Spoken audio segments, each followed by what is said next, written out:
Graduation आपने किया है जर्नलिज्म एंड मास मीडिया में, उसके बाद अचानक से मॉडलिंग और एक्टिंग ये इस दुनिया में कैसे चली गई आप? और वहाँ एंट्री का मतलब था कि तकरीबन मुझे जहाँ तक लगता है कि घर की फाउंडेशन ज़रूर रही है। जी। बहुत बहुत फैमिली में रहती है, तो आपकी फैमिली में क्या इस तरह की कोई फाउंडेशन रही है? देखो, लड़की है, आप समझ रहे हैं, भारत में लड़की अगर हो गई तो फिर बाउंडेशन ही है। आप हल्के में मत लो, ये लड़की पैदा होना ही एक बहुत बड़ी बाउंडेशन है लड़की के लिए, आप समझ रहे हैं। तो छूट कैसे सकती थी? यहाँ पे भी तो बाउंडेशन आनी थी। यहाँ तक तो मेरा सफ़र रहा कॉलेज का। इसके बाद अभी ख़त्म नहीं हुआ है, अभी तो सारा मामला शुरू हुआ है। अब देखिए आगे क्या होता है। आगे ये हुआ कि जब मैं ग्रेजुएशन कर रही थी, फैमिली का शादी शादी शादी, और शादी से मुझे बहुत डर लगता था क्योंकि मैंने घर उजड़ते हुए देखा है। तो मैं नहीं चाहती थी कि मैं इतनी जल्दी शादी कर लूँ, क्योंकि मैं उस तरह से मैं मैच्योर नहीं थी कि मैं किसी भी रिश्ते को संभाल सकूं या उस चीज़ पे मैं उतर सकूं। तो मैंने डिसाइड किया कि मुझे शादी नहीं करनी। फर्स्ट ईयर में मैं कंप्लीट कर रही थी। सेकेंड ईयर से जब फाइनेंशियली बहुत ज़्यादा प्रॉब्लम आई, क्योंकि देखो हर किसी की, कहते हैं ना कि चादर उतनी बिछाओ जितनी ज़रूरत हो, तो मेरे घर की भी चादर उतनी थी जितनी मुझे ज़रूरत पड़ती थी, मैं ज़्यादा नहीं बिछा सकती थी। तो उसी वक्त में फाइनेंशियली बहुत प्रॉब्लम आई थी। तो मैंने फिर डिसाइड किया कि क्यों ना मैं जॉब करूं। तो मैं निकल गई दिल्ली। मेरी एक दीदी थी, उन्होंने मुझे तो सपोर्ट किया क्योंकि उनकी बड़ी बहन दिल्ली में जॉब करती थी, क्योंकि मैं अकेले ऐसे जा नहीं सकती थी, किसी का सहारा चाहिए होता। तो मैं चली गई दिल्ली। वहाँ पे मैंने 6,000 रुपये की जॉब की कॉल सेंटर में। ये मैं बता सकती हूँ आपको 2010 या 11 की ये बात है, जब मैंने टेली कॉलिंग की जॉब की और मुझे मात्र 6,000 रुपये मिलते थे। बट 6,000 रुपये दिल्ली जैसी जगह पे रहना बहुत मुश्किल था। समझ में नहीं आ रहा था क्या करूँ क्या नहीं, मतलब सब रास्ते मेरे लिए बिल्कुल बंद हो चुके थे। तो मैंने फिर डिसाइड किया क्यों ना मुझे दूसरी जॉब ढूंढनी चाहिए। तो उसके साथ साथ मैंने दूसरी जॉब सर्च करना स्टार्ट किया। कुछ टाइम के बाद मुझे दूसरी जॉब मिली जिसमें 12,000 रुपये सैलरी थी, डबल सैलरी थी। तभी मैंने सोचा कि हाँ चलो, अभी 12,000 सैलरी है तो शायद कुछ हो सकता था। तो उसमें मैं 5,000 अपनी मम्मी को भिजवाती थी। उसके बाद में मैं बताती हूँ मैं दिल्ली में कहाँ रही हूँ, वो भी मैं आपको एक्सपीरियंस करती हूँ। बट पता नहीं, मुझे रोना आ जाता है जब मैं वो बात बताती हूँ, तो मुझे रोना आ जाता है कि मैं उस जगह पर रही हूँ। एक्चुअली दिल्ली में आप लोगों ने देखा होगा कि बहुत छोटी छोटी जगह बनती है। तो ऐसी एक छोटी सी जगह थी जिसमें बाथरूम भी उसी रूम में था और बेड भी उसी रूम में था और किचन भी उसी रूम में था। मतलब आप देख रहे हैं जिस जगह पे हम बैठे हैं इसी रूम में बाथरूम भी था और मुझे सोना भी होता था और खाना बनाना भी होता था। और मेरे पास इतना टाइम नहीं होता था कि मैं मतलब बनाऊँ नहीं बनाऊँ। तो मैं क्या करती थी, मोमोज़ खा के पेट भरती थी, क्योंकि इतना ज़्यादा पैसा होता नहीं था और उसी चीज़ में मुझे चलाना था, बस में जाना था, बस 10 रुपये लेते थे।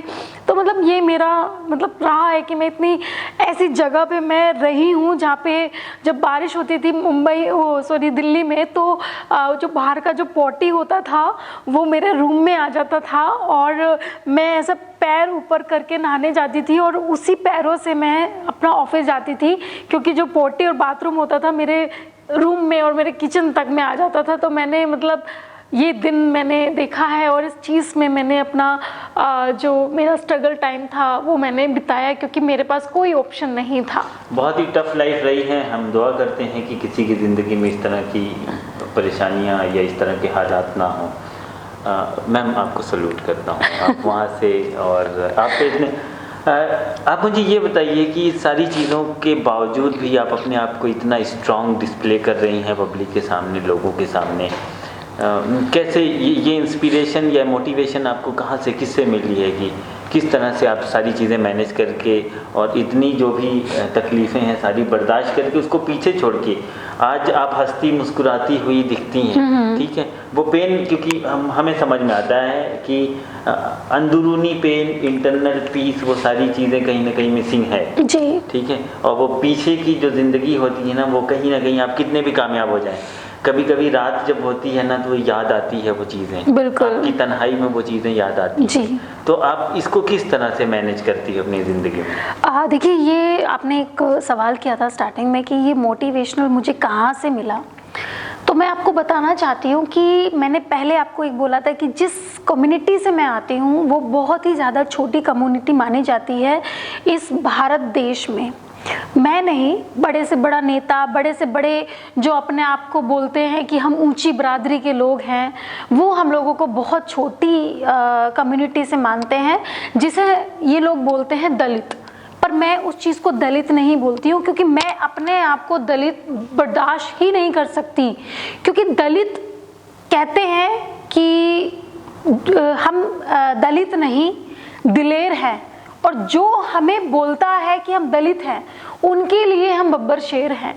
तो जैसे कि मेरे परिवार, जैसे मैं अपने आसपास, जैसे माहौल हो गया, मोहल्ला हो गया, या मेरे रिश्तेदार हो गए, हम लड़कियों के मन में और लड़कों के मन में एक बात डाली जाती है कि तुम कुछ नहीं कर सकते, तुम यहीं रहोगे, तुम इसी ढेर में हो, इसी ढेर में रहोगे, तुम आगे नहीं बढ़ सकते।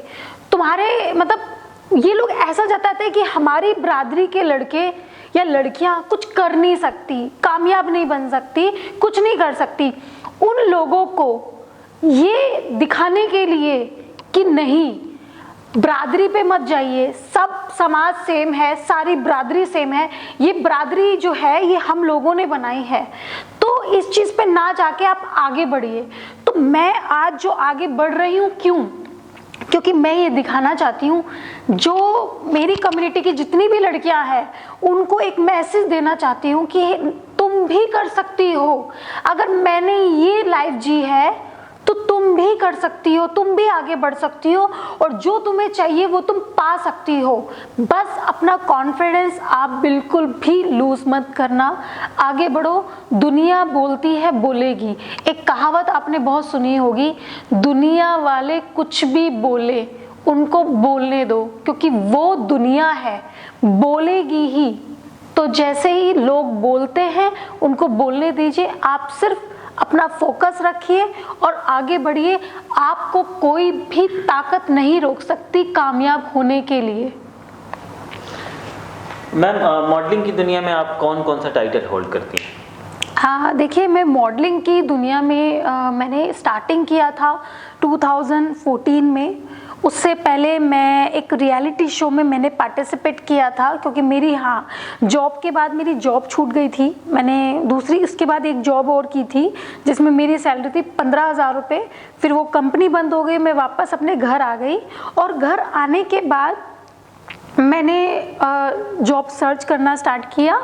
एक ऐड आया था न्यूज़पेपर में कि एक रियलिटी शो आने वाला है, उसमें अगर आप पार्टिसिपेट करते हो और जीत जाते हो तो आपको 1 लाख रुपए पर मंथ की सैलरी मिलेगी। तो मैंने कहा वाओ, मुझे भी इस रियलिटी शो में जाना चाहिए। तो मैंने उस रियलिटी शो में पार्टिसिपेट किया और मैं लखनऊ गई। फिर लखनऊ में मेरा फाइनल राउंड हुआ।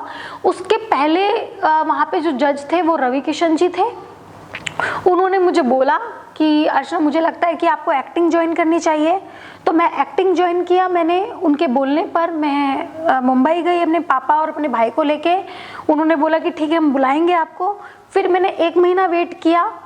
कहते हैं ना, जब कोई किसी को सपना दिखा देता है, आप कुछ भी दिखाइए, आप झूठ बोलिए, फरेब करिए, कुछ भी करिए, बट किसी भी लड़की को झूठा सपना नहीं दिखाइए, क्योंकि आपका कोई हक नहीं बनता कि आप उस लड़की को गुमराह करें और झूठा सपना उसको दिखाएं।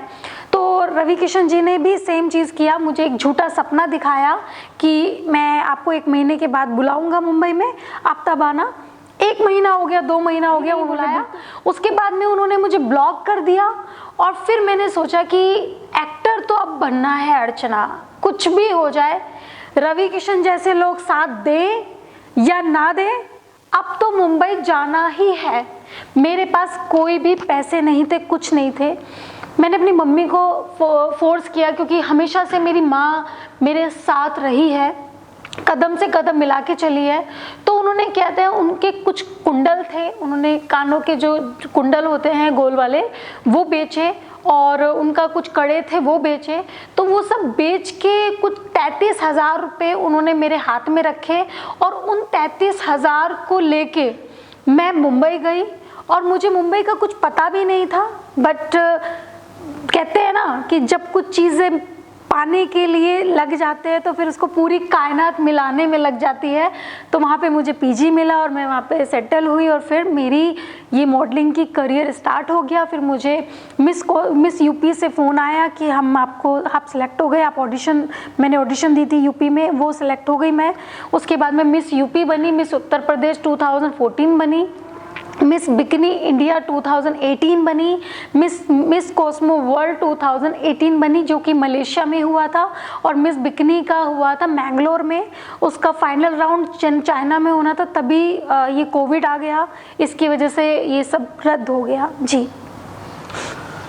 मुंबई आपने किस वक्त माइग्रेट किया और मुंबई का सफ़र आपका कैसा रहा? मुंबई की जर्नी कैसी रही? मुंबई में आई थी 2014 में, जब मैंने मिस यूपी का पेजेंट जब जीता था। उससे पहले मैं थोड़े टाइम के लिए आई थी, फिर उसके बाद में मैं वहाँ पे ऑडिशन देके चली गई थी मिस यूपी के लिए। फिर उसके बाद में जब मैं शिफ्ट हुई थी वो 2015 में मैं मुंबई में शिफ्ट हो गई थी, और उससे पहले ही मुझे टीवी सीरियल मिलना स्टार्ट हो गया था। उसके बाद से ही मुझे फिर फिल्में मिली। मैंने यहाँ तक कि साड़ी शूट किया था जिसमें मुझे 100 साड़ियाँ चेंज करनी पड़ती थी, तब मुझे 5,000 रुपये मिलते थे। 100 साड़ी चेंज करने के बाद 5,000 रुपये मिलते थे। तो आपके हिसाब से मॉडलिंग की जो मार्केट है वो इतनी ज़्यादा कॉम्पिटिटिव है? मार्केट कोई भी हो, मॉडलिंग की हो, शेयर मार्केट हो, चाहे एक्टिंग की मार्केट हो, सब में ही एक कंपटीशन है। आप समझ रहे हैं? आपको उस कंपटीशन से बाहर निकलना है। एक्चुअली मैं एक युवाओं को ना एक मेरा एक्सपीरियंस मैं शेयर करना चाहती हूँ। जितने भी युवा हैं वो सिर्फ एक चीज़ सोचिए कि आपको सिर्फ एक ही ज़िंदगी मिलेगी। उस एक ज़िंदगी में आपको वो नाम कमाना है कि आपको एक नहीं 1 लाख करोड़ लोग जानते हों, 1 लाख लोग करोड़ आपको पहचानते हों, तो आपको वो बनना है। तो मैं चाहती हूँ उन युवाओं से कि वो एक ज़िंदगी सोच के अपना काम करें और फोकस बनाए और उस पे उतर जाए।